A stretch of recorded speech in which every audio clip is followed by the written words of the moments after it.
Hello everyone, ayan, welcome back sa ating channel. Ayan nga po matapos i-demolish ang Hong Kong ng 30 points at ang Chinese Taipei naman po ay 53 points sa FIBA Asia Cup first qualifying window. Pinatunayan ng Gilas na may potential itong lumayo sa international play gamit ang tamang sistema.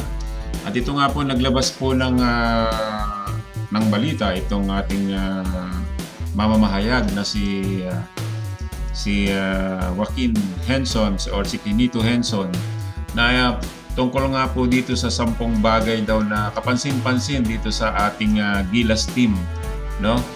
At sinabi nga dito ni Quinito na sa 4 na taong programa ni Coach Tim Cone kung saan ay layunin makapasok sa 28 Los Angeles Olympics, no? At ito nga po yung una, no? Sinabi dito ni Quinito Henson na unselfish play. Yun po ang una, yun po ang sinabi niya dito. Bakit daw sinabing unselfish play? No? Sinabi niya na hindi nga mahalaga ang may 11 manlalaro sa kanyang pagtatapon para sa Hong Kong. Yun po, tinutukoy po niya ay si Coach Tim Cone, ano? At para sa Chinese Taipei, 10 naman sa Chinese Taipei, yun nga po, 11 pa lang player dun sa Hong Kong. At dito naman sa Chinese Taipei ay 10 lamang. So, yun nga, laban sa Hong Kong, nagtala ang Gilas ng 33 assists at laban naman sa Taipei, 30. Si Scottie Thompson ay nag-average ng 3.5 puntos. Ngunit, nanindigan na may 9 na assist sa parehong laro. Yan po, no? At ang ikalawa po ay sukat at kabataan. Yun nga po, totoo naman po na talagang mga bata pa itong ating mga player. At meron din naman po silang mga height, no?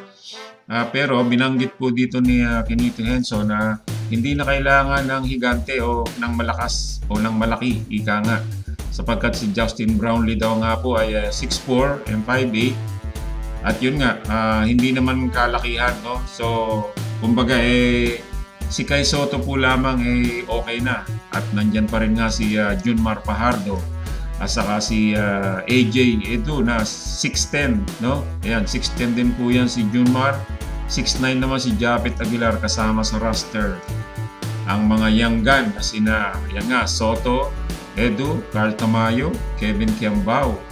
At saka si Dwight Ramos, nandiyan din po si Jamie Malonzo at Calvin Octana na 28 na pakaliwanag ng hinaharap. Ayan po ang sinasabi ni Quinito Henson. At ang pangatlo nga po ay yung pakikipag-ugnayan ng tagahanga. Ayan po, ibig sabihin po hindi po suplado itong ating mga player, no? At talagang nakikipagkulitan, ika nga. Yun, hindi ka mahihirapan, kumbaga kuha ka ng picture, hindi ganon. At kung nakita nga po ninyo, kung nakita natin dun sa practice nila nung nakaraan bago sila pumunta ng Hong Kong, talaga namang hindi magkamayaw ang mga fans. So yun po ang ibig sabihin dito ng ating mamamahayag na si Quinito Henson. So ayan po, at ang isa pa ay ang pagtutulungan. Ang Gilas ay hindi lamang isang kupunan, ito ay isang paraan ng buhay. At kinasasangkutan nito ang mga manlalaro, coach, utility, staff at mga opisyal ng SBP at PBA. Maliwanag na ang lahat ay nasa parehong pahina. Nagtatrabaho ng sama-sama, nagsasakripisyo, nagsasama-sama, nanalo ng sama-sama, natalo ng magkasama. Sumusulong ng sama-sama. Yan po. Yan po ang isa sa pinaka-importante, yung pagtutulungan. Yan po, no?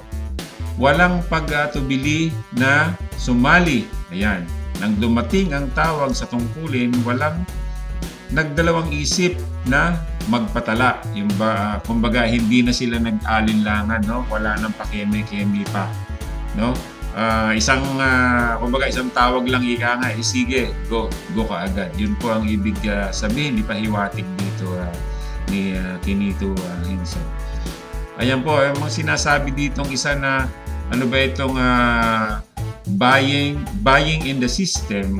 Yun po, si Cone ay nagtakda ng direksyon para sa koponan at ito ay isang pananaw na ang bawat manlalaro sa roster ay nakatuon na yakapin. Ang sistema ng paglalaro ni Con ay isang bagay din na binili ng mga manlalaro.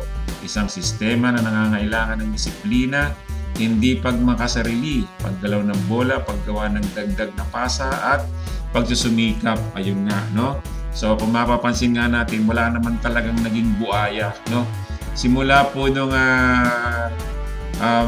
maglaro sila sa Hong Kong, napansin po natin, napakaganda po ng galaw ng bola talaga kung makikita niyo mga kaibigan, no?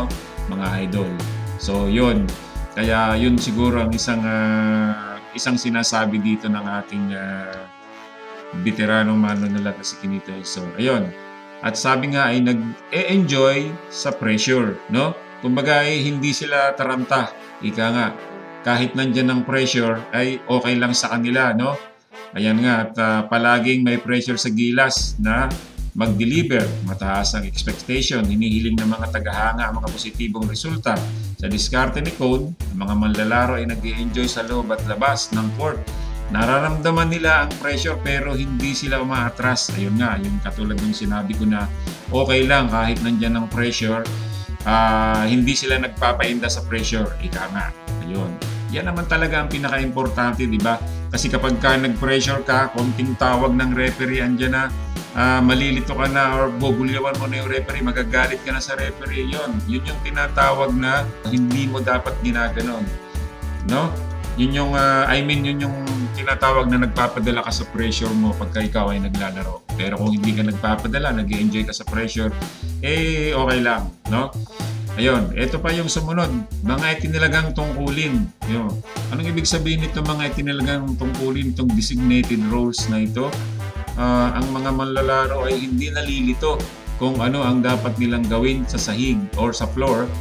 Ang kanilang mga tungkulin ay malinaw na tinukoy, kaya walang magkakapatong.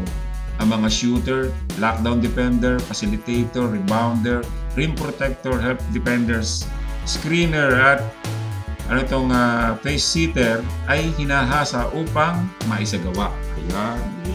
Siyempre, natural naman talagang may kanya-kanya yan. So, wag mong aagawin. Ika nga, parang sinasabi dito na wag mong aagawin yung hindi mo pwesto. Hindi mo pwesto yan. Ika nga. At ano naman itong isa? Respecting the game. No? Paggalang sa laro. Tinapos ni Con ang Chinese Taipei outing kasama ang kanyang mga starters para ipakita ang paggalang sa mga bisita at para makakuha ng mas maraming burn time para sa kanyang first five. Critical ang chemistry at ang mga kombinasyong juggling upang tumugma laban sa mga partikular na kalaban na isang kinakailangang pagsasaayo sa panahon ng isang paligsahan. Ayun po, no? So, yan ang pinaka-importante, no? Ito pa ang isa, ito ang pinakahuli, yung sinasabing going hard for 40 minutes. Ayun po. Ito ay tungkol sa paglikha ng magandang gawi. Si Con ay isang stickler para sa pagkakapare-pareho ng intensity ay dapat nasa mataas na antas. Kahit na ang margin ng pagkakaiba ng mga marka, hindi inalis ng gilas ang pedal pagdurog sa Chinese Taipei. Walang awa at nakakolekta ng 6 na dunks. Ayan po. At dinagdag pa dito, maligayang pagdating sa bagong gilas. Wow. So, ayun, no? Sana wag magbago ang 10 bagay na ito. Sana palaging dala-dala ito ng ating gilas team para kahit sino ang makakalaban nila, kahit sino ang makakaharap nila ay talagang kayang-kaya nilang talunin. Ika nga. So, ito na yung sinasabing respeto sa coach mo, respeto sa player, at syempre respeto din sa kalaban mo. Ganun na rin sa mga fans mo. Nandito na po lahat yan. Ayan po muna ang ating update. Magkita-kita tayo muli sa susunod na video. God bless everyone!